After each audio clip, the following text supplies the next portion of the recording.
പശ്ചിമബംഗാൾ വീണ്ടും ഒരു തെരഞ്ഞെടുപ്പ് ചൂടിലേക്ക് നീങ്ങുകയാണ്. ഭരണം നിലനിർത്താൻ തൃണമൂൽ കോൺഗ്രസും അധികാരം പിടിച്ചെടുക്കാനായി ബിജെപിയും സർവ്വസന്നാഹങ്ങളുമായി രംഗത്തുണ്ട്. എന്നാൽ ഇത്തവണ ബംഗാളിന്റെ രാഷ്ട്രീയ ഭാവി തീരുമാനിക്കുന്നത് 5 പ്രധാന മണ്ഡലങ്ങളിലെ ഫലമായിരിക്കും.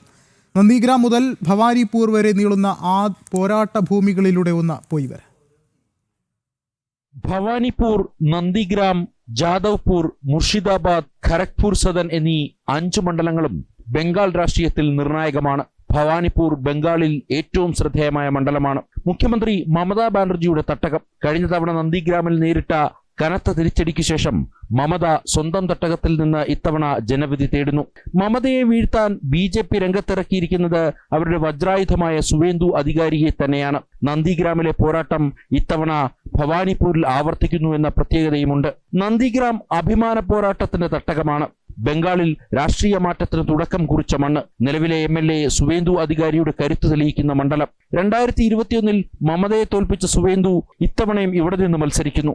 സുവേന്ദുവിനെ പരാജയപ്പെടുത്തി നന്ദിഗ്രാം തിരിച്ചുപിടിക്കുക എന്നത് തൃണമൂലിനെ സംബന്ധിച്ചിടത്തോളം ബാലികേറാമലയാണ്. ജാദവ്പൂർ ഇടതുപക്ഷത്തിന്റെ പ്രതീക്ഷയാണ്. ഒരു കാലത്ത് ഇടതുപക്ഷത്തിന്റെ ഉരുക്കുകോട്ടയായിരുന്ന ജാദവ്പൂർ ഇത്തവണയും ശ്രദ്ധേയമാണ്. CPM തങ്ങളുടെ നഷ്ടപ്രതാപം വീണ്ടെടുക്കാൻ ഏറ്റവും കൂടുതൽ പ്രതീക്ഷ വെക്കുന്ന മണ്ഡലമാണിത്. തൃണമൂലും ഇടതുപക്ഷവും തമ്മിലുള്ള നേരിട്ടുള്ള പോരാട്ടമായിരിക്കും ഇവിടെ നടക്കുക. കോൺഗ്രസിന് എപ്പോഴും സ്വാധീനമുള്ള ചുരുക്കം ചില മേഖലകളിൽ ഒന്നാണ് മുർഷിദാബാദ്.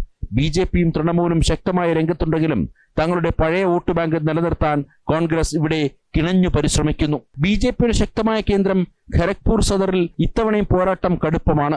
ബിജെപിയുടെ മുതിർന്ന നേതാക്കളും തൃണമൂലിന്റെ യുവ നേതാക്കളും തമ്മിലുള്ള പോരാട്ടം ഈ മണ്ഡലത്തിലെ ഫലത്തെ അപ്രതീക്ഷിതമാക്കും. ഈ 5 മണ്ഡലങ്ങളിലെ ഫലം ബംഗാളിൽ ആര് അധികാരത്തിൽ വരണമെന്ന് നിശ്ചയിക്കുന്നതിൽ പ്രധാന പങ്കുവഹിക്കും. വോട്ടർമാരുടെ മനസ്സ് ആർക്കൊപ്പമാണെന്നറിയാൻ മെയ് 4 വരെ കാത്തിരിക്കണം.